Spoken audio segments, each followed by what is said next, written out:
সকাল থেকে বাড়িতে হইচই পড়ে গেছে, কারণ আজ তন্ময় ভাই আসছে। উনি আবার সদা গোছানো সব কিছু পছন্দ করেন। কোথাও একটু ময়লা থাকতে পারবে না, বিছানার চাদর সামান্য কুঁচকে যেতে পারবে না, খাবার টেবিলের আশেপাশে কেউ চুল খোলা রেখে হাঁটতে পারবে না, আরও যত সব হাবিজাবি নিয়মে ভরে রেখেছেন বাড়িটা। এভাবে একদিক দিয়ে শান্তি যে সব সময় বাড়িতে থাকে না, বেশিরভাগ সময় কাজের সূত্রে ঢাকা থাকেন। আবার এমন না যে ওনার থেকে মুরব্বি এই বাড়িতে আর কেউ নেই। বড় চাচ্চু আছে, আমার আব্বু, তারপর ছোট চাচ্চু আছেন, কিন্তু সবাইকে কি গোল খাইয়েছে কে জানে। তন্ময় বলতে সবাই একগান। তন্ময় বলেছে তাহলে এটাই ঠিক, তন্ময় বলেনি তাহলে এটা জীবনেও হবে না। বড় চাচ্চু এখানকার মেয়র, তার কথায় কত মানুষ ওঠে বসে, কিন্তু সেও তার দামড়া ছেলের কথায় চলে। সবাই ভয় শ্রদ্ধার সাথে আরেকটা জিনিস তন্ময় ভাইকে ফ্রিতে দেয়, তা হলো অফুরন্ত ভালোবাসা।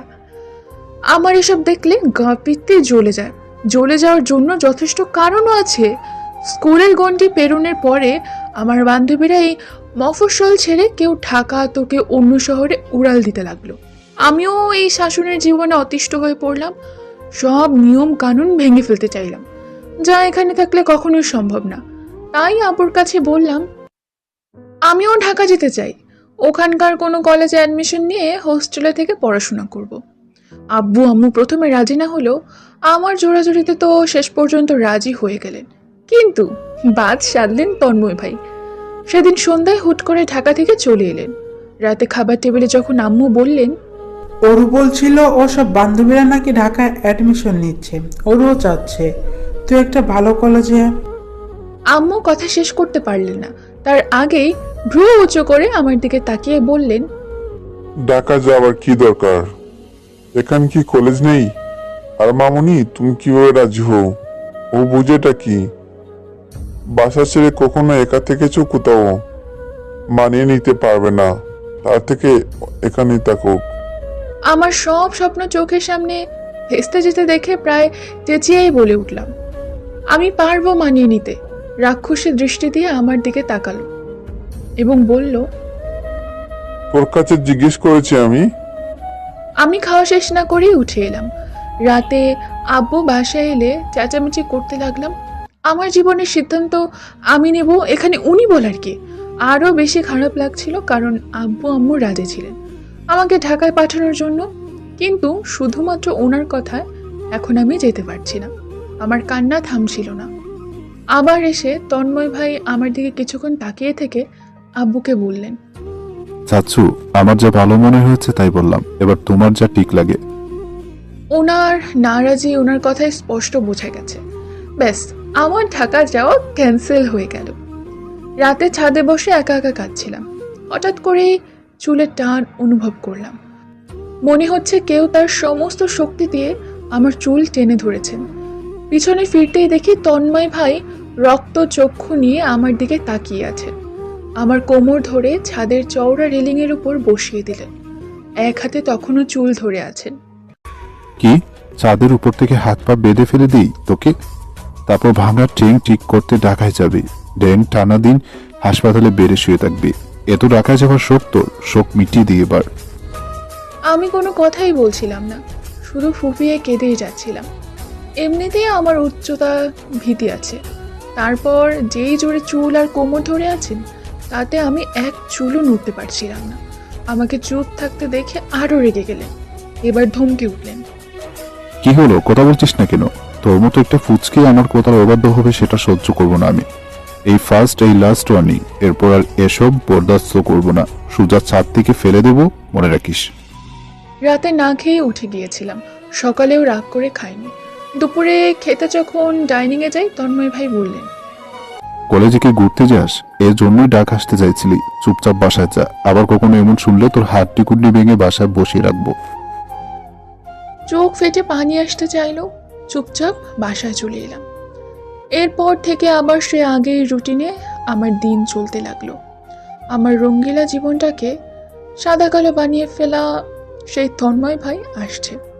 তার জন্য বাড়ি খুশিতে ভরপুর। আমার প্রত্যেককে গিয়ে জিজ্ঞেস করতে ইচ্ছে হয়, এত নাচানাচি কিসের? কোন বাল আসবে যার জন্য এত কিছু? কিন্তু সব সময় আপনি যা চাইবেন তা করতে পারবেন না। দরজায় কে যেন নক করছে। সকাল সকাল এতক্ষণ এই তন্ময় নাম জপলাম, আজ নিশ্চিত দিনটা খারাপ যাবেই।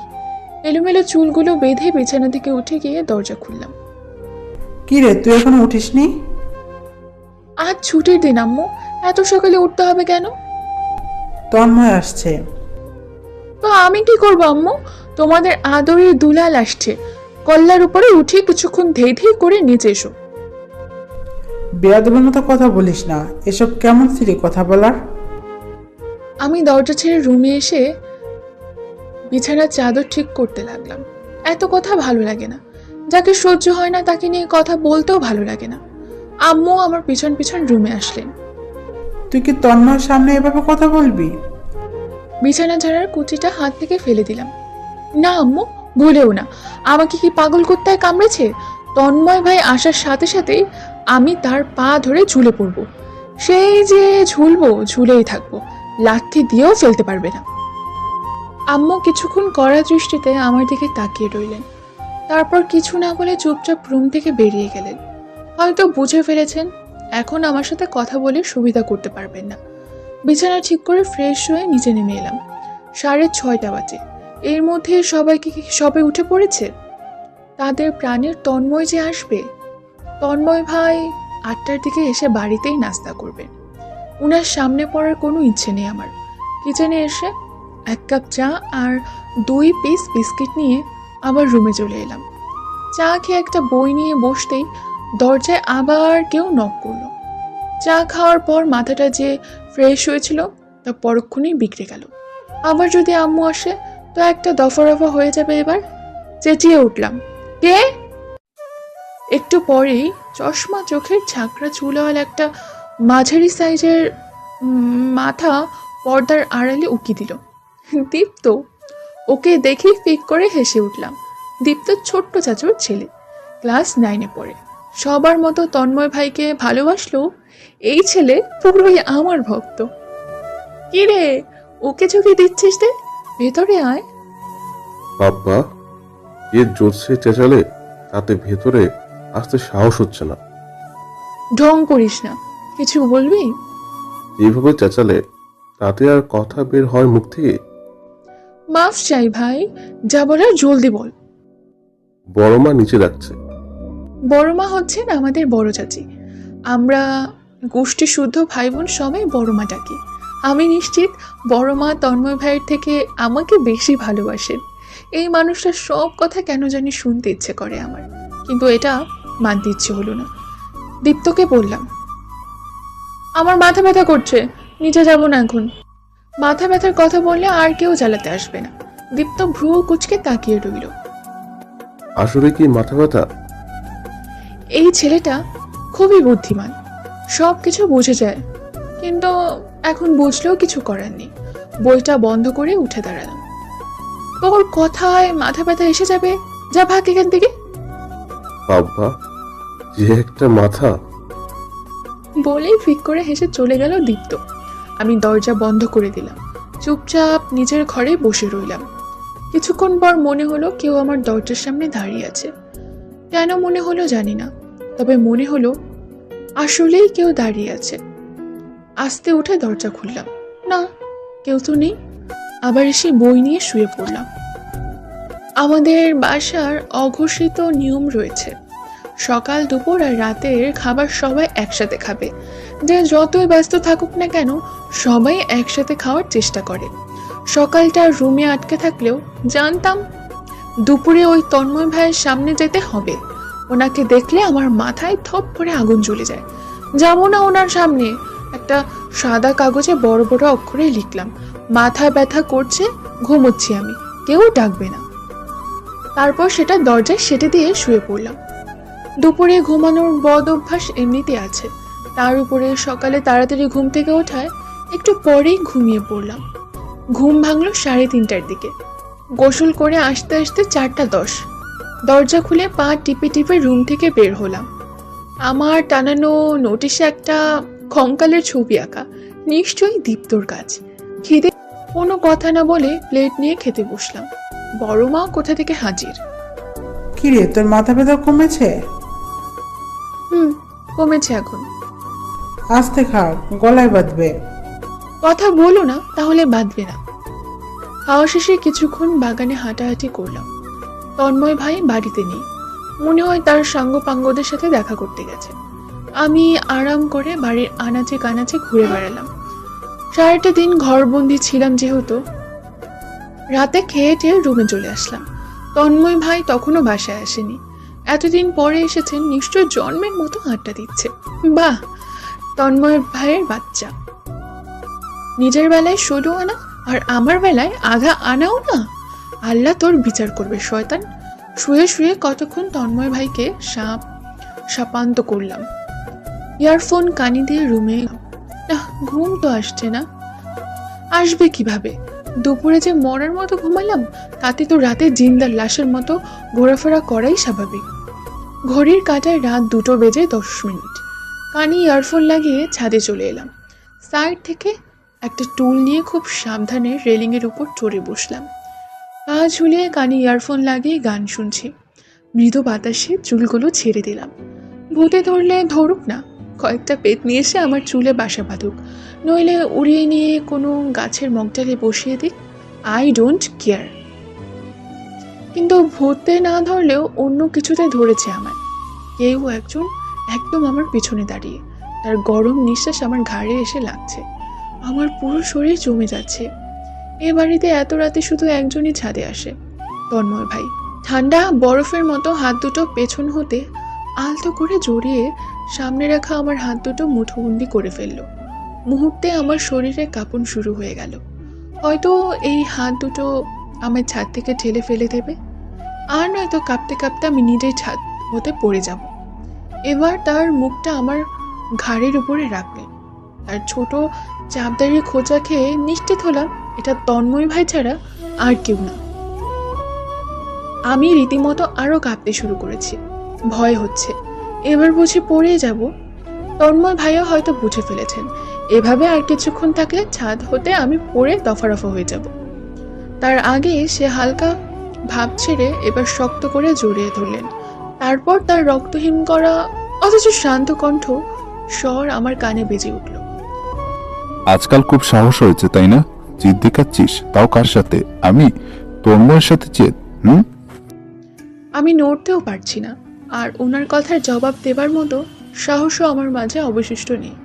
ভয়ে আমার কান্না এসে যাবে যে কোনো মুহূর্তে। প্রবল বাতাসে চুলগুলো তার মুখে ছড়িয়ে যাচ্ছে। গায়ে জোরের অভাব নেই।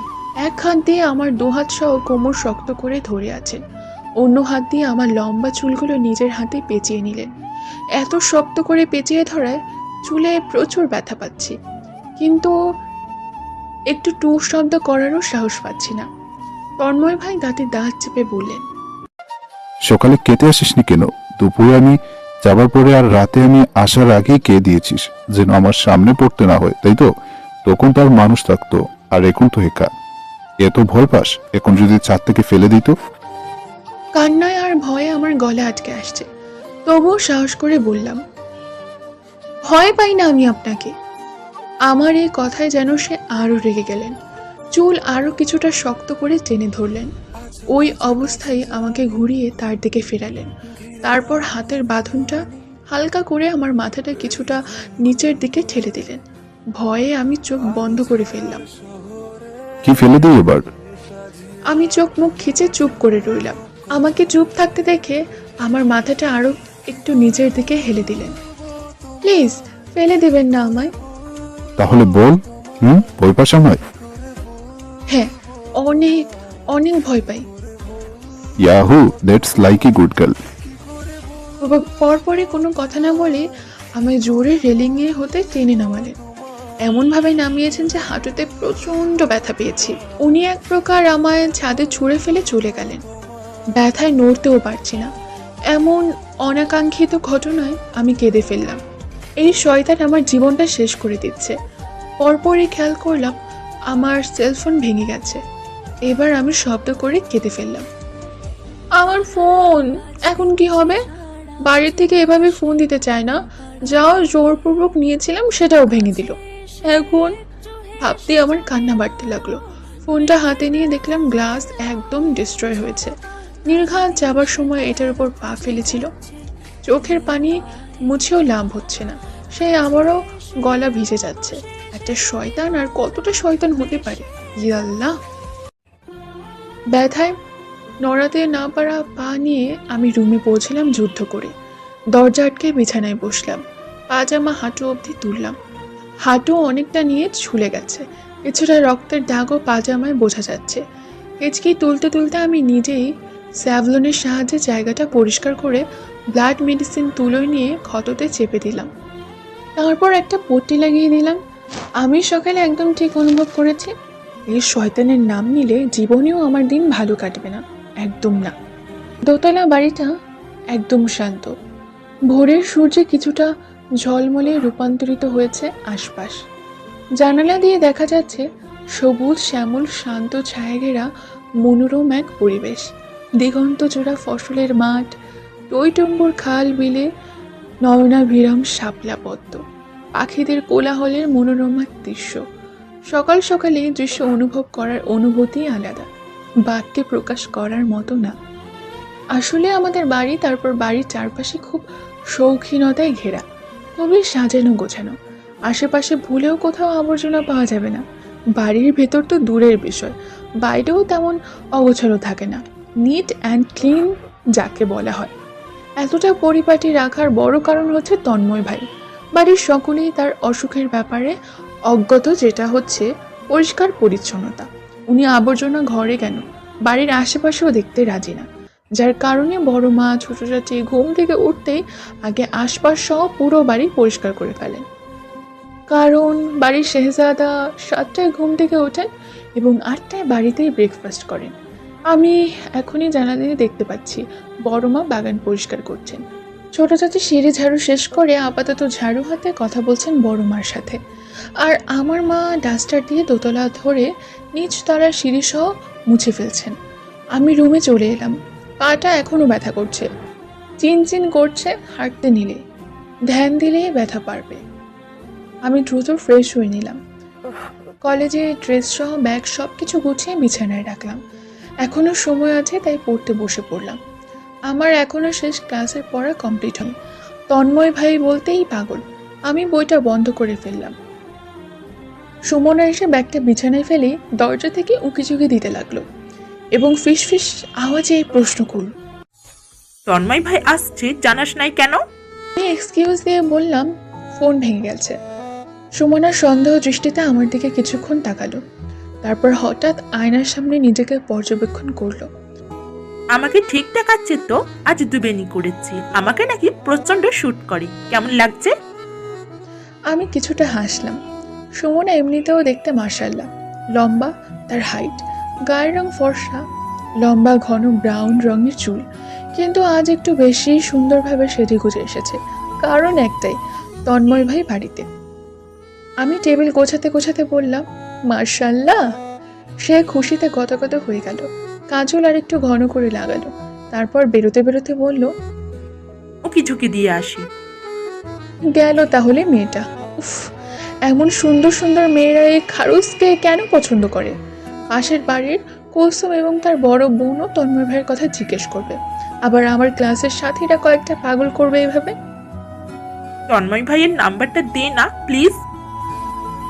তো এমন অনেক, এগুলো ভেবে লাভ নেই। আসলে তারা তো আর শয়তানটার আসল চেহারা দেখেনি, দেখলে নির্ঘাত এর দ্বিতীয়বার দেখার ইচ্ছে রাখতো না, আর আমি তা গ্যারান্টি দিতে রাজি। কলেজের জন্য তৈরি হয়ে খেতে গিয়ে আমি দীপ্তর সাথে বসলাম। প্রথমেই নজরে আসলো ওর ঝাঁকড়া চুল। হাত নিজ ইশারায় ওর চুল আউলে দিলাম। দীপ্ত ঘুমন্ত চোখে চশমাটা আরেকটু ঠেলে দিয়ে বলল, এইবারের টেস্টে আমি রকিবুলের থেকে 5 পয়েন্ট এগিয়ে গণিতে। সাব্বাস, এই না হলো আমার ভাই। ইংলিশে ক্লাসে সবচেয়ে হাই স্কোর আমার। ব্রিলিয়ান্ট। ছেলেটা এত মেধাবী বলার বাইরে, ক্লাসের টপ না করতে পারলে ও পাগল হয়ে যায় প্রায়। এভাবে সবচেয়ে সুইটেস্ট রবিন ভাই ভেঙ্গুলেন দীপ্তকে। গুম্বজ আর কত করবি? পড়তে পড়তে চোখ খেয়ে ফেলেছিস একদম। হিংসা হচ্ছে ফেলটুস। রবিন ভাই হচ্ছেন দীপ্তর বড় ভাই। দীপ্তরা 3 ভাই বোন, ছোট দীপ্ত, তারপর রুবি আপু এবং তাদের দুজনের বড় রবিন ভাই। এগুলা হলো ছোট চাত্তুর সম্পদ। এদের মধ্যে ব্রিলিয়ান্ট দীপ্ত, বাকি 2 ভাই বোন পড়ালেখায় কাজা। আমার সামনে বসে সুমনা এবং ওর পাশে তন্ময় ভাই একদম শক্ত চেহারা নিয়ে খাচ্ছেন। মনে হচ্ছে কাউকে সামনে পেলে 2-4টা কোপ তার গলায় অনায়াসে দিবেন। সুমনা কথা বলার চেষ্টা করছে। তন্ময় ভাই কতদিন থাকবে এবার? দেখি কতদিন থাকি। ব্যাস, সে তার মুখ বন্ধ করে ফেলেছে। সুমনা আমার দিক কিছুক্ষণ তাকিয়ে রইল অসহায় চোখে। বেচারি পছন্দ করেছে এমন কাউকে যে রীতিমতো এক পাথর। তাতে আমার কি? ওহ, আমি ভাই চটপট খেয়ে উঠতে যাব, তার আগেই সুমনা বলল, তন্ময় ভাই চলো না, আমাদের দিয়ে আসবে। কলেজের সামনে কিছু ছেলেরা আমাকে ডিস্টার্ব করে। আমি তাড়া লাগালাম। দেরি হচ্ছে সুমনা। শয়তানটার জবাব এলো, যাও বেগ নিয়ে আসো। ঢং। সুমনা লাফাতে লাফাতে ব্যাগ আনতে চলে যাচ্ছে। ঠিক গেলাম। সে আমাকে দেখে গালে হাত ছোঁয়ালেন। কি হয়েছে? মুখটা এমন ফোলা কেন? দিতে থাকবো। অথচ আমি জানি এটা বললে যদি পরে তন্ময় ভাই জানেন তাহলে আমার অবস্থা করুণ হয়ে যাবে, করুণের থেকেও করুণ। তন্ময় ভাইয়ের সাথে বেরোলে নজর থাকবে সকলের আমাদের দিকে। আমি আরো মাথা নিচু করে সাইড হয়ে হাঁটতে লাগলাম। আশপাশ পরিচিত অপরিচিত অনেকেই কথা বলছেন, আবার ডাকছেন, তন্ময় ভাই এখন এলেন? কি অবস্থা তন্ময়? আরে তন্ময় ভাই, একটা জরুরি ম্যাটার ছিল। তন্ময় ভাই সময় আছে? সে বেশ হাত উঠিয়ে দেখাচ্ছে। পরে ভাব দেখলে গা পিত্তে একদম জ্বলে শেষ। ও হুরে, রাজা বাদশাহ আসছেন। এদিকে সুমনা বেচারি বারবার তন্ময় ভাইকে প্রশ্ন করছে আর হাসছে। আবার অনেকটা ভাইয়ের সাথে চেপে আছে। আমার হাসি পেল। ভাইয়ের যে নিট অ্যান্ড ক্লিন টাইপ মানুষ, কখন না আবার এর উপর চেঁচিয়ে ওঠে। চেঁচালেই তো ভালো হবে, সুমনাও দেখুক এর আসল রূপ। তন্ময় ভাই হঠাৎ থামলেন, তারপর পেছন ফিরেই ধমক দিলেন। সামনে হাট তাড়াতাড়ি। আমি দ্রুত তাদের সামনে গিয়ে হাঁটতে লাগলাম। কি শয়তান, রাস্তার মাঝেও শুরু! তুই জাহান্নামে মরবি রে, তোর কপালে বিয়ে নাই, তুই সিঙ্গেল মরবি। কলেজের সামনে সেই ছেলেগুলো আবারও দাঁড়িয়েছিল। সুমনা বেশ ভয় পাওয়ার ভান করে ভাইকে দেখিয়েই দিল, এভাবে এই মেয়ে 2-3 ছেলে অনায়াসে মেরে ফেলতে পারে। আর ওর যে মুখ, একদম শুদ্ধ ভাষায় গালাগাল করে। ভাই তাদের দিকে তাকাতে ছেলে দুটো দৌড়। আমি যেতে নিলে তন্ময় ভাই প্রশ্ন করে, তো ফোন অফ কেন? মন তো চাচ্ছিল এর সাথে আজ রফাদফা হয়েই যাক, অথচ আমি কিছুই বলতে পারবো না। যেখানে বাড়ির বড়রা একে সম্মান করে, সেখানে আমি কিভাবে খারাপ ব্যবহার করতে পারি? কাল রাত্রে ছাদে ভেঙে গেছে, আমি বলেই গেটে ঢুকে গেলাম। আমার মাথাটা এখনো ঝিলিক মেরে ওঠে। কি শক্তি দিয়েই না চুল ধরেছিল, আর আমার উচ্চতা ভীত কে কি নির্মম ভাবেই না অপমান করেছিল। একদম তুইও শাস্তি পাবি দেখিস, শয়তানের বাচ্চা। আমি কি আমার জীবনের স্বাধীনতা পাবো? সেই ভাগ্য কি হবে? কি পাপ করেছিলাম? এত শাসন আমাকেই কেন পেতে হবে? আর সকলের মতো আমি কেন ঘুরতে যেতে পারি না? কেন পারি না? অভাগীর মতো দেখে যাচ্ছি বান্ধবীরা রেস্টুরেন্টে যাচ্ছে, অথচ আমি যেতে পারছি না। অসহায় চোখে তাদের চলে যাওয়া দেখে আমিও বাড়ির উদ্দেশ্যে চললাম। এই অভাগী জীবন নিয়ে বেঁচে থেকে আর কি লাভ? জীবন উপভোগ করতে না পারলে এই জীবন রেখে আর কি হবে? একদিন এই শাসনের জীবন ভাঙবে আমি মরলে। ছোট থেকে ঘোরাঘুরি কাকে বলে জানিই না। নানু বাড়ি ছাড়া আর কোথাও ঘোরা হয়নি। স্কুল জীবনে একবারও পিকনিক অ্যাটেন্ড করতে পারিনি। স্কুলের হেডমাস্টার দ্বারাও বাড়িতে রিকোয়েস্ট করিয়েছি আমাকে যেতে দেওয়ার জন্য। আফসোস, কাজ হয়নি। হবে কিভাবে? বাড়িতে আছে তো এক জঙ্গল, যার নিজের জঙ্গল ছেড়ে আমারটা পছন্দ। আর রে, তোর কপালে সুখ নেই শাহজাহান তন্ময়। তুই আমার অভিশাপে ভস্ম হয়ে যাবি, টুকরো টুকরো করে ভস্ম হবি। ফার্স্ট ইয়ারের প্রথম পিকনিক আগামী শনিবার। এবার যেতে না দিলে শাহজাহান পরিবারের একদিন না হয় আমার একদিন, দেখে নিব। দরজা বরাবর আসতেই শুনছি বড়মা ফোনে বলছেন, ওরও এসেছে, এই তো এখানে। হ্যাঁ আব্বা, কখন আসবি? দুপুরে ঘরে খাবি তো? আচ্ছা আয় তাহলে। আমি ক্লান্ত চোখে তাকালাম। এত অস্বস্তি জঙ্গলটার কি নিয়ে? আমি বাড়িতে না আসলে তোর কি? আসবো না বাড়ি, কলেজ থেকে ঘুরতে যাব, ডেটিং করব, যা ইচ্ছে করব। পাঁচবার নিজের বেলায় 16 আনা, দিন রাত আলপনা করে, বাড়িতে এসে হুজুর। জানি না, মনে হয় ওনার ব্যাপারে কয়েকদিন পর পরই হেডলাইন বেরিয়ে আসে, তন্ময় ভাইয়ের সাথে প্রেম করেছে, তন্ময় ভাইকে ওই মেয়ের সাথে দেখেছি। নিজের হেডলাইনে চিন্তা না করে আমাকে নিয়ে পড়ে থাকে। থাক থাক, আমিও দেখি কতদিন চলতে পারিস। দরজায় জুতো খুলে জুতো র্যাগে রেখে স্লিপার পরে ভেতরে প্রবেশ করলাম। মা চাচিরা ছাড়া আর কেউ নেই বাড়ি, সবাই হাজির হবে আর মাত্র ঘন্টার মাঝে। 2:20 দুপুরে খাবার, এই সময়ের মাঝে সবাইকে উপস্থিত হতে হবে। সিঁড়ি বেয়ে উপরে উঠতেই দেখলাম ছোট চাচির রেলিং ধরে দাঁড়িয়ে কাঁদছে। নিশ্চয়ই আবারও লেগেছে চাচার সাথে। ছোট চাচি বেশ ইমোশনাল, একটুতেই কেঁদে দেন, ঠিক আমার মতো। কষ্ট নিতে পারেন না। আমাকে খেয়াল করতেই সে চোখ মুছে ফেললেন, হাসার চেষ্টা করে বললেন। আমি ব্যাগটা সিঁড়িতে ফেলে তাকে শক্ত করে জড়িয়ে ধরলাম। থাক, হাসার অভিনয় করতে হচ্ছে না, এবার বলে ফেলো হয়েছে কি। চাচির চোখ আবারও ভিজে উঠেছে। আমি হালকা হেসে চোখের পানি মুছে দিলাম। সেই হালকা আওয়াজে বলল, এই কথাটি ঝগড়া লাগলে চাচা বলেন, সেটা প্রতিবার বিশ্বাস করা আমার নিরীহ চাচি। সে একদম অবুঝ। চাচা যে তাকে কতটা ভালোবাসেন তা সে কখনোই বুঝতে পারেননি। আসলে চাচা শক্ত মনের, মনের কথা মনে রাখতে পছন্দ করেন, কিন্তু বাড়ির আমরা জানি সে চাচিকে কতটা ভালোবাসেন, স্নেহ করেন। সে বললেন, আর তুমি সত্যি ভেবে নিলে? সে বলে রাগে, রাগ কমে আসলে দেখবে তোমার পছন্দের রসমালাই এনে ফ্রিজে জ্যাম করে রেখেছেন। সে কিছুক্ষণ ভাবলেন, তারপর চোখ মুছে ফেললেন। আমি হাসলাম। ব্যাস, রাগ, অভিমান, কান্না শেষ তার। একদম নিষ্পাপ বাচ্চাদের মতো উনি। ওনার যে 3 ছেলে মেয়ে আছে তা তার ব্যবহারে একদম বোঝা অসম্ভব। রুমে প্রবেশ করতে মনে পড়ল মোবাইল নিয়ে আমার। মোবাইলহীন এতিম আমি। মনে হচ্ছে জীবনে বড় কিচ্ছু নেই, পাকা পাকা লাগছে সব। ব্যাগ গুছিয়ে রেখে আমি বিছানায় উবুর হয়ে শুয়ে পড়লাম। বড় এক মিশন রয়েছে আমার, পিকনিক যাবার মিশন। পিকনিক যেতে হলে আগে কাকে ধরবো? আব্বা? না। সে উজবুকের কথায় ডিসিশন নেন। উজবুক না বললে সেও না বলে দিবেন। বড় মা? না, সেও তার ছেলের কথায় গলে যায়। আর মা তো আরো আগে না। তাহলে অপশন আছে বড় আব্বু আর রবিন ভাই। ইয়েস, একটা 29। আমার গোসল শেষ, একটু ছাদ ভ্রমণ করা যাক। ছাদে উঠে আমার চোখ চরক কাজ। তন্ময় ভাই দাঁড়িয়ে শর্টস পরে, মনে হচ্ছে গোসল সেরে এসেছে, ফোনে কথা বলছে। আমি উল্টো পথে আসার আগে সে দেখে ফেলেছে। আমার মনে পড়ে গেল তার নিষ্ঠুরতম আচরণ। এর সাথে একা থাকা যাবে না। আমি দ্রুত ফিরতে গিয়ে খেলাম দরজার সাথে টাক। তন্ময় ভাই আগেই হালকা স্বরে চেঁচালেন। হোয়াটস আউট ইডিয়েট?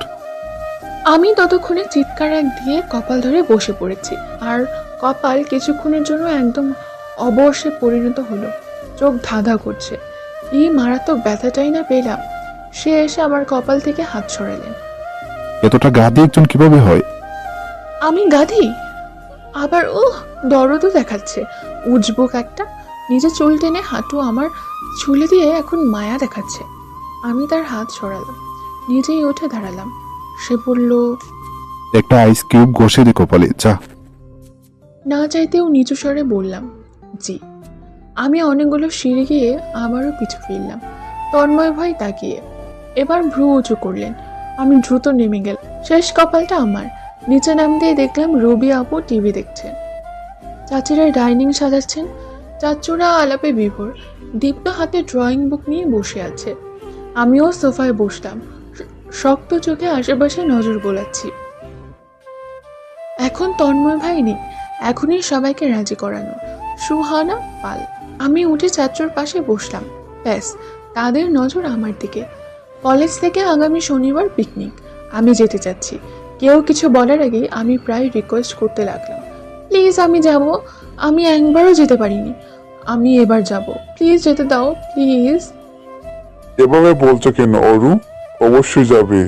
শুয়ে প্রমিস করো। বড় চাচু প্রমিস করার আগেই উজবুক হাজির। এসেই প্রশ্ন করেছে কিসের প্রমিস। চাচু হাসতে হাসতে বলছেন, অরুর কলেজ পিকনিক আগামী শনিবার, ও যেতে চাচ্ছে, কিন্তু দেখ কিভাবে রিকোয়েস্ট। চাচু আর বলতে পারলেন না। উজবুক ঘ্যান ঘ্যান শুরু করলো। এবার উত্তরে পাহাড়ি এলাকা দিচ্ছে, সাথে বি সেকশনের ছেলে সহ যাচ্ছে। প্রাইভেসি নেই, যাবার প্রয়োজন নেই। আমি দ্রুত বললাম, গার্ড নিচ্ছে কলেজ থেকে।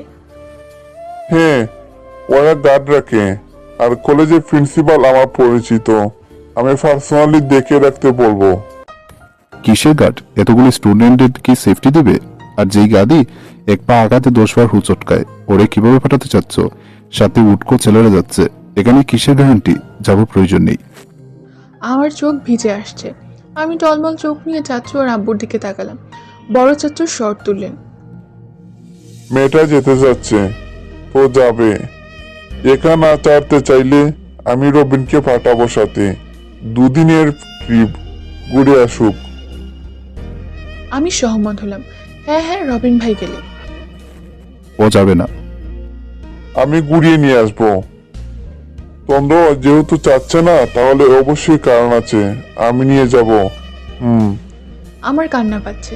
সবাই যাচ্ছে, শ্যামনাও যাচ্ছে। ও তো প্রতিবার গিয়েছে, আমি একমাত্র অভাগে। কথা না বাড়িয়ে আমি সিঁড়ির দিকে চললাম। পেছন থেকে বড় চাচুর আওয়াজ। কি হচ্ছে তন্দ্র? যেতে চাচ্ছে, যাবে। তন্ময় ভাই জবাব দিচ্ছে না, পাথরের মতো দাঁড়িয়ে। কি শয়তান এটা! তুই পস্তাবি দেখিস উজবুক। দুপুরে খেলাম না, রাতেও না খেয়ে এবার সত্যি খিদে পাচ্ছে। তাতে কি, খাবো না। উজবুক খাক সব। আমি শ্বাস নিচ্ছি, এতে ওর সমস্যা। আমি মরলে ওর সমস্যা সমাধান হবে। এর মাঝে বড় মা আসলেন। আমি আর চোখে তাকিয়ে বিছানায় বসেই রইলাম। সে প্লেট আমার পাশে রাখলেন। বাবা, মেয়েদিকে রাত। বলতে বলতে গাল টেনে দিলেন। আমি দ্রুত তাকে জড়িয়ে ধরলাম। বড় মা, আমি যাব, প্লিজ। বড় মা করলেন প্রমিস। ওরকে ছুঁয়ে বলছি, ওর এবার পিকনিকে যাবে। ওরে, আমার খুশি কে দেখে! বড় মা নিজেই খাইয়ে দিলেন, কিন্তু খুশি বেশিক্ষণ টিকলো না। কারণ উজবুক গাড়ি করে দিয়ে আসবে, আবার নিয়ে আসবে। তো এখানে পিকনিকে যাওয়াটা কিভাবে হলো? যাবারই কি দরকার? আমার পিকনিক যাওয়াই হলো না, অথচ সুমনা সেই সেজেগুজে পিকনিক অ্যাটেন্ড করলো। যাওয়ার আগের দিন বাড়ি আসলো। মনে হলো সুমনা আমার কাটা দাগে লবণ ছুঁড়ে মেরে চলে গেল। যাক, দিনটা আমারও আসবে। 2 দিন ছুটি আছে। ভাবলাম নানু বাড়ি ঘুরে আসবো, সাথে রুবি আপুকে নিয়ে যাব।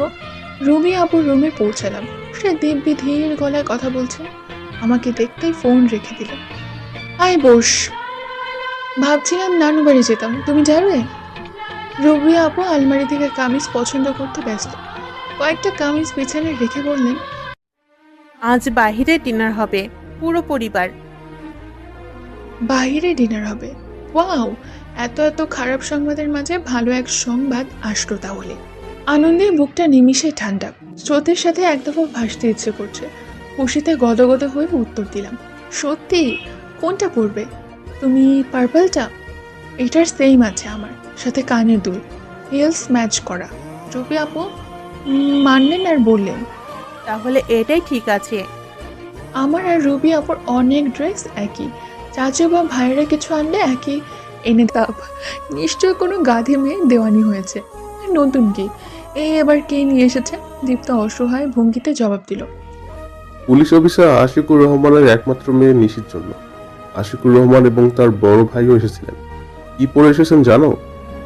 আমি দ্রুত দীপ্তর পাশে বসলাম। আগ্রহী গলায় জিজ্ঞেস করলাম, কি পরে? লুঙ্গি রে বাবা, সাদা লুঙ্গির নিচে লাল সাঙ্গিয়া। দীপ্ত হাসতে হাসতে বিছানায় শুয়ে পড়লো। তারপর হঠাৎ নিজেকে সিরিয়াস করে উঠে বসলো। এমন পরিবারে ভাই বিয়ে দিব না। দেখা যাবে আমার ভাইকেও সাদা লুঙ্গির নিচে লাল জাঙ্গিয়া পরিয়ে দিবে।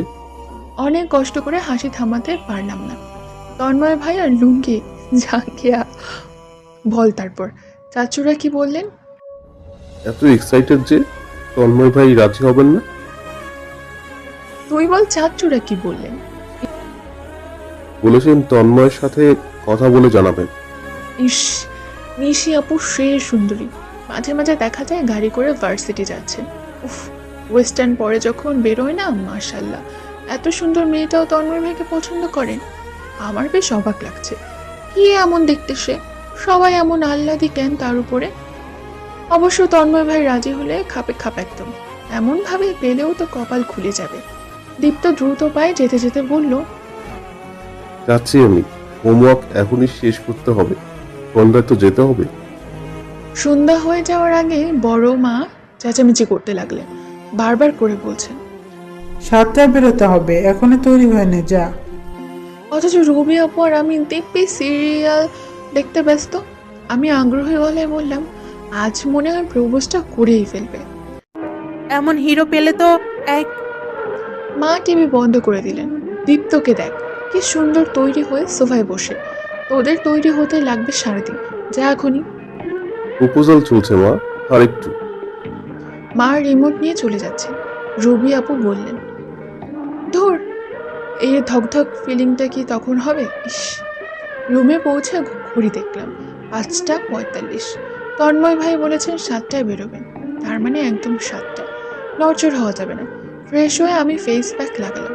গুনগুন করতে করতে রুমের বাইরে উকি দিতেই দেখলাম তন্ময় ভাই এসেছেন। শার্ট খুলতে খুলতে রুমে ঢুকছেন। এসেছে নায়ক আলী, জঙ্গল। আমি দ্রুত ভেতরে ঢুকে গেলাম।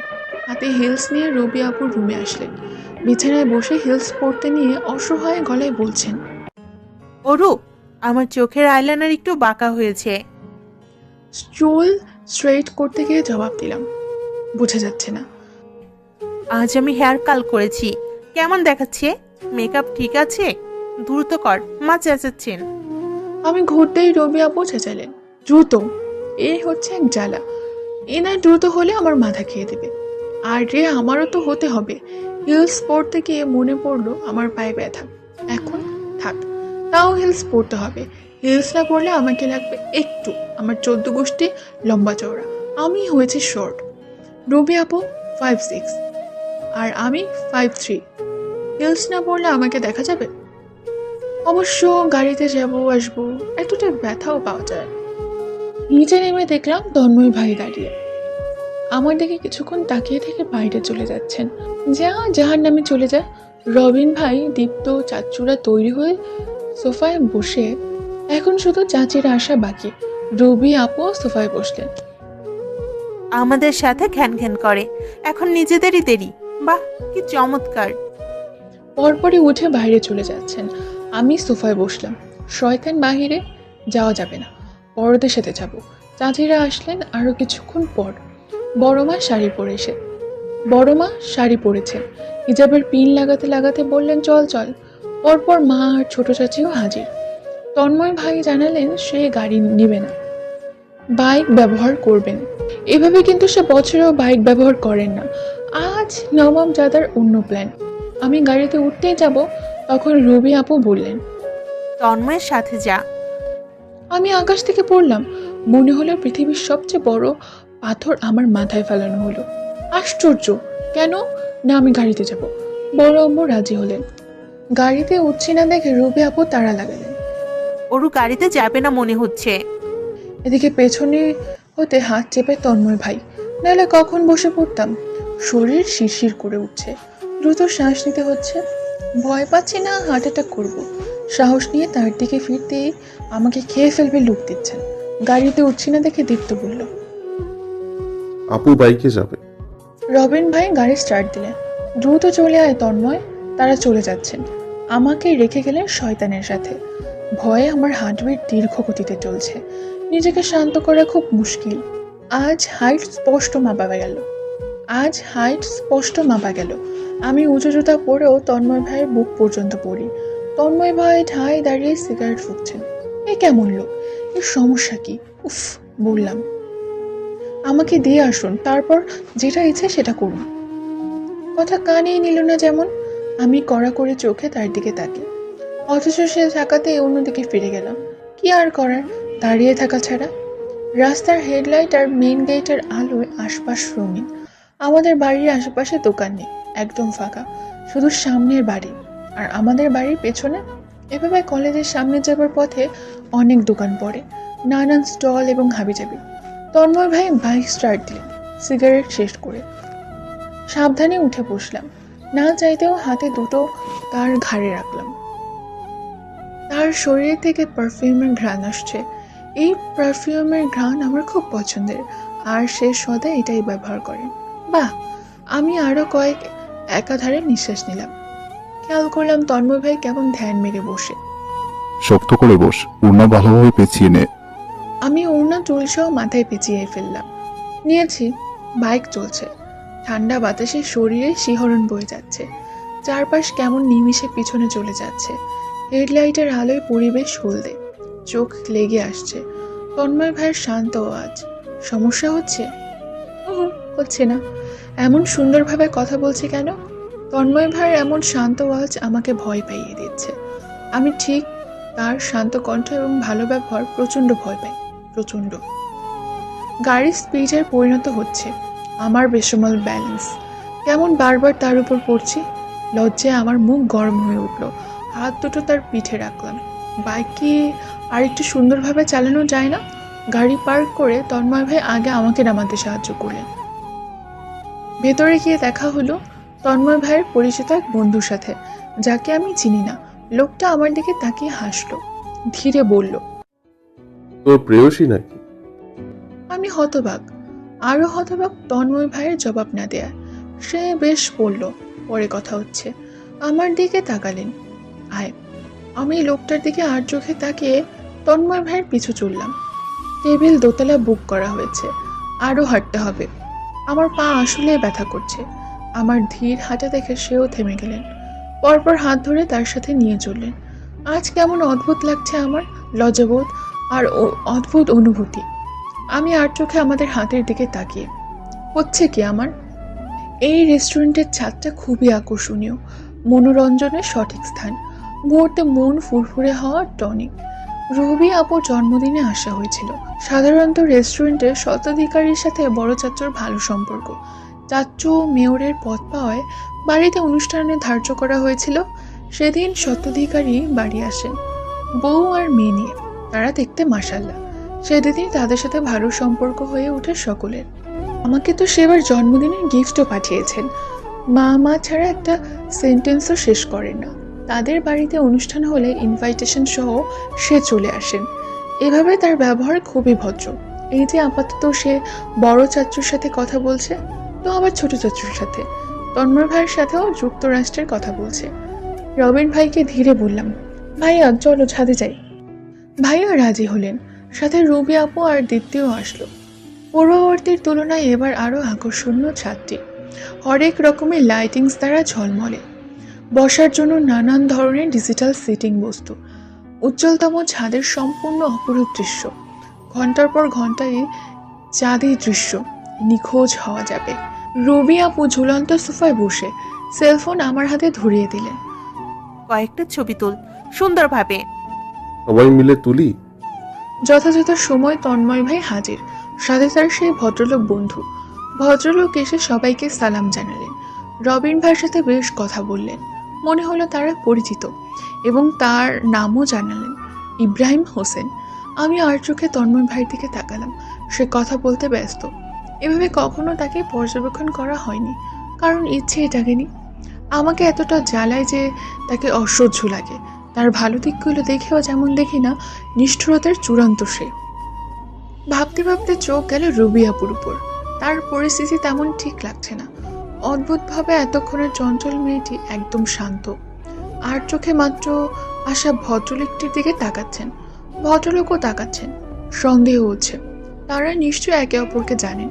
দুজনের চোখে চোখে কথা বলা ধরা পড়েছে। আমি আরো তীক্ষ্ণ দৃষ্টি নিক্ষেপ করলাম। গন্ডগোল তো রয়েছে এখানে। আমার গোয়েন্দাগিরি বন্ধ হলো দীপ্তির জন্য। বদমাইশটা সেই ভদ্রলোকের হাতে সেলফোন ধরিয়ে দিলেন। আমাদের একটা গ্রুপ ফটো তুলে দিন প্লিজ। ভদ্রলোক হেসে ফেললেন, শিওর। দীপ্তর সামনে আমি আর রবি আপু, দীপ্তর দুপাশে। আমার পেছনে তন্ময় ভাই দাঁড়ালেন। রবি আপুর পেছনে রবিন ভাই রবি আপুর কান টেনেও ছবি তুললেন, অথচ আমি ভয়ে একভাবেই দাঁড়িয়ে। বলতে ইচ্ছে হয় না, তাও না বলে উপায় নেই। সত্যি বলতে আমি তন্ময় ভাইকে প্রচুর ভয় পাই। তার চোখে চোখ রেখে কখনো কথা বলেছি বলে মনে হয় না। সামনাসামনি খুবই সাহস দেখায়, কিন্তু আড়ালে আমি এমন ভয়ঙ্কর ভীতু খেয়াল করলাম। ভদ্রলোক তন্ময় ভাইয়ের দিকে তাকিয়ে ছবি তুলেই যাচ্ছেন, কেমন বৈচিত্র্যময়। তোর ভাবলাম আর তুলব না, তখনই কোমরে স্পর্শ পেলাম। শ্বাস আটকে আমি হতবাক চোখে তন্ময় ভাইয়ের দিকে তাকালাম। সে যথাযথ পূর্ব হতেই আমার দিকে তাকিয়ে সরতে চাইলে সে শক্তভাবে ধরলেন। ভয়ে আশেপাশে চোখ বুলালাম। রবিন ভাই, রুবি আপু, দীপ্ত ছবি তুলতে ব্যস্ত। আমার শরীর কাঁপছে, শ্বাস কিছুক্ষণের জন্য নিতেই ভুলে গিয়েছি মনে হলো। কপাল হতে ঘাম ছুটছে। রুবি আপু এদিকে আসতে সে ছেড়ে দিলেন এবং তার বন্ধুর দিকে চলে গেলেন। আমার এমনটা অবস্থা দেখে রুবি আপু প্রশ্ন করলেন। কি হয়েছে কি? কোনোভাবে জবাব দিলাম কিছু না। আমার আর সাহস আসলো না একা দাঁড়ানোর। দ্রুত দীপ্তির কাছে চলে এলাম। যতক্ষণ ছাদে ছিলাম দীপ্তর হাত ধরে ঘুরেছি। এক পর্যায়ে মনে হলো যাবার পথে কি আবারও তার সাথে যেতে হবে। না না, আমি গাড়িতে যাব। এবার ভেবে রেখেছি দ্রুত গাড়িতে উঠে বসবো, কারো কথা শুনবো না। আকাশ ধীরে ধীরে অন্ধকার ছেড়ে যাচ্ছে, আলোকিত চাঁদটি লুকিয়ে গিয়েছে। বৃষ্টি হবে নাকি? তখনই ছোট চাচ্চু আসলেন এবং তারা লাগালেন। আকাশ ভালো না, বৃষ্টি হতে পারে, বাড়ি ফিরবো। যথাযথ সবাই নেমে গেলাম। যে কোনো মুহূর্তে বৃষ্টি হবে, এইভাবে আমার বৃষ্টি অনেক পছন্দের। অন্যরকম পছন্দের অনুভূতি রয়েছে বৃষ্টিতে। ভাবলাম বাড়ি ফিরতে হবে দ্রুত, গোসলটা বৃষ্টির সাথেই করা যাবে। গাড়িতে আগে ওঠা হলো না, কারণ তন্ময় ভাই অনুভব করতে করতে আই। এইসব বেয়াকেল কথাবার্তা। রোমান্টিক ওয়েদার উপভোগ করতাম, তা আবার জঙ্গলের সাথে। আবার উত্তরে পূর্বে দীপ্ত আবারও বলল। ভাইয়া এটাকে বেছে দিয়ে আসবা, যত পাবা 50-50। তন্ময় ভাইয়ের জবাব নেই, অথচ এরা গাড়িতে বসে আমাকে নিয়ে মজা করছে। দিনকে দিন আমার আসবে না? আসবে। বড় চাচু যাবার আগে বলে গেলেন। দ্রুত আয়, বৃষ্টি হবে। গাড়ি চলে যাচ্ছে, আমি অসহায় চোখে তাকিয়ে রইলাম। কি হচ্ছে আমার সাথে? দীপ্ত বেশ হাত নাড়াচ্ছে। পরপর সে ভদ্রলোকও চলে যাওয়ার সিদ্ধান্ত নিলেন। যাবার পথে বলে গেলেন, আবার দেখা হবে, আসি। বাহ, আচরণ তো ভালো। এখন লোকটা ভালো হলেই হচ্ছে। বাইক চলছে, এবার বাইকের গতি মাঝামাঝি, বেশিও না আবার কমও না। হালকা ঠান্ডা বাতাসে চুলগুলো দুলছে। আকাশ ডাকছে, সাথে ঝিরিঝিরি বৃষ্টি। হলদে হেডলাইনের আলোয় বৃষ্টি এক অন্য রূপে রূপান্তরিত হয়েছে যেন। চারপাশ আবেদনময়ী বৈচিত্র্য ঘিরে ফেলেছে। বৃষ্টির ফোঁটা আশেপাশের গাছগাছালি জীবন্ত হয়ে উঠেছে। আলোয় বৃষ্টির এক এক ফোঁটা স্পষ্ট দেখা যাচ্ছে, কেমন ধীরে শরীর ছুঁয়ে দিচ্ছে, আবার নিমিষেই শরীরে মিশে যাচ্ছে। আমি ধীরে এক হাত মেলে দিলাম, হাতের তালুতে বৃষ্টির ফোঁটা জমা হচ্ছে। সে কি সুন্দর দৃশ্য, সে কি অদ্ভুত সৌন্দর্য। এই সৌন্দর্য সদা ছুতে ইচ্ছে হয়, প্রাণ ভরে দেখতে ইচ্ছে হয়। ছাতা হাতে মানুষজন চলে যাচ্ছে, গাড়ি চলাফেরা কমে আসছে, রাস্তা শূন্য পরিণত হচ্ছে। হঠাৎ কয়েকজন দেখা যাচ্ছে স্টলের পাশে ছাতা হাতে দাঁড়িয়ে। তন্ময় ভাইয়ের শার্ট অনেকাংশ ভিজে আছে, আমার তুলনায় সে বেশি ভিজে আছে। বৃষ্টি ধীরে ধীরে বেড়ে চলেছে, শরীরে বৃষ্টির স্পর্শ তীব্র হচ্ছে। চোখ আদুরে ভাবে নিভে আসছে আমার। আরও কিছুটা যেতেই এক বন্ধ হোটেলের সামনে বাইক থামালেন, ইশারা করলেন হোটেলের সামনে দাঁড়াতে। আমি যেতে নিয়েও থামলাম। তার সেলফোন, ওয়ালেট, ওয়াচ ভিজে যাচ্ছে, নষ্ট না হয়ে যাবে। আমার ব্যাগে রাখলে সুরক্ষিত থাকতো। সাহস সঞ্চয় করলাম। সেলফোন, ওয়ালেট ভিজে যাচ্ছে না, আমাকে দিতে পারেন, ব্যাগে রাখা যাবে। সে আমার দিকে কিছুক্ষণ তাকিয়ে সত্যিই দিয়ে দিলেন। সে দিবে তার আশা আমি একদমই রাখিনি। সেলফোন ব্যাগে রাখতে রাখতে প্রশ্ন করলাম, হ্যান্ড ওয়াচ? না, ওয়াটারপ্রুফ। তাহলে আর কি। দ্রুত গিয়ে হোটেলের নিচে দাঁড়ালাম। ঠান্ডা লাগতে শুরু করেছে, কামিজ শরীরে মিশে আছে। আমি ওড়না মেলে পুরো শরীর পেঁচিয়ে নিলাম। উফ, এই বৃষ্টির মাঝে সুন্দর এক ছবি তোলা যেত। রুবি আপু থাকলে ভালো লাগতো। বাইক রেখে সেও এসে দাঁড়ালেন, দু হাতে চুল ঠিক করলেন এবং পকেটে হাত ঢুকিয়ে দাঁড়িয়ে রইলেন। আমি চোখ ফিরিয়ে সামনে তাকালাম। রাস্তা নির্জন প্রায়, ছাতা হাতে কয়েকজন যাচ্ছে। আমি কিছুটা এগিয়ে হাত বৃষ্টিতে দিলাম। হাতে বৃষ্টির পানি স্পর্শ করছে, এক এক ফোঁটা এবার বরফ মনে হচ্ছে। কি সাংঘাতিক ঠান্ডা, মন শীতে দিশেহারা হয়ে আছে। এই সময় হাতে কফি দিয়ে বারান্দায় বসে থাকাটাও মজার। খেয়াল করলাম তন্ময় ভাই আমার দিকে তাকিয়ে। আমি সাথে সাথে সোজা হয়ে দাঁড়ালাম। লজ্জায় গাল গরম হয়ে উঠেছে এই ঠান্ডাতেও। সাধারণত এই লজ্জাবোধ আমার আগে আসেনি, ইদানিং কেমন যেন হচ্ছে। তন্ময় ভাই একদম আমার পাশে দাঁড়িয়ে, মনে হচ্ছে না সে বৃষ্টিতে আটকে, বরং সে খুবই শৌখিনতায় দাঁড়িয়ে। এদিকে আমি উসখুস করছি। বাড়িতে ভিজতে পারলে বেশি মজা হতো। রুবি আপু ভিজত, তারপর দীপ্ত। ইস, সময় চলে যাচ্ছে, তাও বৃষ্টি থামার নাম নিচ্ছে না। ঠান্ডায় আমার হাঁচি উঠেছে। তন্ময় ভাই আমার দিকে তাকিয়ে লাগাতার হাঁচি দেখে সে বললেন, ঠান্ডা লেগে যাবে, বৃষ্টি আপাতত থামবে না, ভিজে যেতে পারবি। আমি যেতে পারবো। তারপর তীব্র বৃষ্টির মাঝে আবারও বাইক চলতে শুরু করেছে ভেজা রাস্তায়।